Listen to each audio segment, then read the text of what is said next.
ગુજરાતની રાજનીતિમાં અત્યારે સૌથી મહત્વની ચર્ચા એ થઈ રહી છે કે મંત્રીમંડળનું વિસ્તરણ ક્યારે થશે। ગુજરાત ભાજપના પ્રદેશ પ્રમુખ કોણ હશે। વિધાનસભાની બહાર, વિધાનસભાની અંદર, ધારાસભ્યોના ગ્રુપમાં, ધારાસભ્યોના ગ્રુપની બહાર આ સતત ચર્ચાઓ ચાલી રહી છે। અંદાજે એકાદ વર્ષ જેવો સમય થયો આ ચર્ચાઓ ચાલી રહી છે અને હવે આના પર પૂર્ણ વિરામ આવે એવી શક્યતાઓ પણ છે, કેમ કે 3 દિવસ પહેલા દિલીપ સંઘાણીએ નિવેદન આપ્યું હતું કે વહીવટી અને પોલિટિકલ કારણોસર નિમણૂક કરવામાં થોડું મોડું થયું છે, પણ હવે નિમણૂક થઈ જશે। એટલે હવે એવા એંધાણ વર્તાઈ રહ્યા છે કે ટૂંક જ સમયમાં મંત્રીમંડળનું વિસ્તરણ પણ થાય અને ટૂંક જ સમયમાં ગુજરાત ભાજપના પ્રદેશ પ્રમુખ પણ નવા મળે।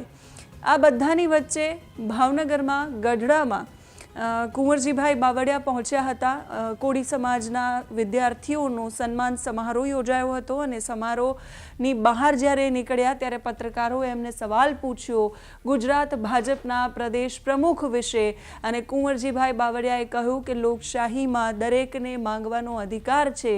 એની સાથે સાથે સમાજ માટે જ્યારે એવો સવાલ પૂછવામાં આવ્યો કે શું કોળી સમાજમાંથી કોઈ પ્રમુખ બની શકે છે, કુંવરજીભાઈ બાવળિયાએ શું જવાબ આપ્યો સાંભળીએ। હવે એ વિષય આખો રાજકીય છે, એ નિર્ણય તો ત્યાંથી લેશે, પણ સમાજ માટે જે કંઈ અમે કરવાનું થતું હશે ત્યાં સરકારમાં બેઠા છીએ। અમારી પાસે જે વિભાગો છે એ તો સમગ્ર ગુજરાત માટેની જવાબદારી છે, પણ જ્યાં સમાજના લોકો એવી અપેક્ષા લઈને આવતા હોય ત્યાં કરવા માટેનો પૂરો અમે પ્રયત્ન કરીએ છીએ। સ્વાભાવિક કોઈ પણ સમાજ એના હક અને અધિકારો માટે માંગણી કરી શકતા હોય છે। લોકશાહીની અંદર કોણ ક્યારે ક્યાં માંગણી કરે અને એનો હક પ્રસ્થાપિત કરવા માટેના પ્રયત્નો કરે તો ચોક્કસ સફળ થાય, એમાં કોઈ સવાલ નથી। તો ગુજરાત ભાજપના પ્રદેશ પ્રમુખ કોણ બનશે એના પર સૌ કોઈની નજર છે। દિલીપ સંઘાણી પણ કહી ચૂક્યા છે, હવે કુંવરજીભાઈ બાવળિયા પણ બોલી રહ્યા છે। આ જે ચર્ચાઓ ચાલી રહી છે ગુજરાતની રાજનીતિમાં, શું એના અંત તરફના એંધાણ વર્તાઈ રહ્યા છે કે પછી હજુ એ લાંબુ ખેંચાવાનું છે એ ભારતીય જનતા પાર્ટી જાણે છે।